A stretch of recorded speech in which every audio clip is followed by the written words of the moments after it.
Mu noored sõbrad, teie olete see põlvkond, kelle issand on hoidnud praeguseks ajaks. Te saite ristitud issandapoolse lepingu ja lubadusega, et te esindate teda, aitamaks inimestel hüljata oma maiseid eluviise ning saada osa õnnistustest, mis meile on lubatud, kui me teda järgime ja elame tema evangeeliumi järgi. Te võite küsida, mida saan teha mina?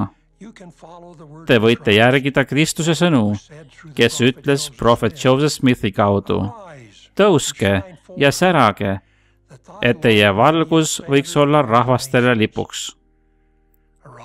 Tõuske, et öelda oma igapäevased palved ning särage, kui te aitate teistel pöörduda kristliku usu juurde, julgustades neid põlvitama ja Jumala poole palvetama.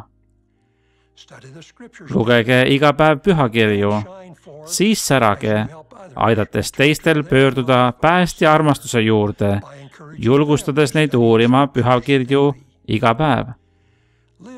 Elage selliselt, et te oleksite õigemeelseks eeskujuks, oleksite eeskujuks rahvale, näidates, kuidas olla templi õnnistuste vääriline. Olge eeskujuks teenides kristlikult ning aidake teistel järgida teie eeskuju, julgustades neid minema ja teenima oma kaasinimesi. Kui ma vaatan tulevikku ning kui ma vaatan teie tulevikku, palvetan ma, et te oleksite valmis ja võtaksite vastu oma kohustused, et säilitada suursugust pärandit meie minevikust. Ma palvetan, et teie valgus oleks tuletorniks kõikidele rahvastele.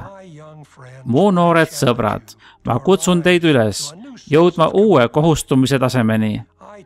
Ma kutsun teid üles saama parimaks põlvkonnaks, särades, kui te aitate meie taevasisa lastel pöörduda tagasi kristliku usu juurde ning tugeva usulise aluse juurde, mis on niivõrd vajalik selleks, et te tunneksite meelerahu ja oleksite tõeliselt õnnelik.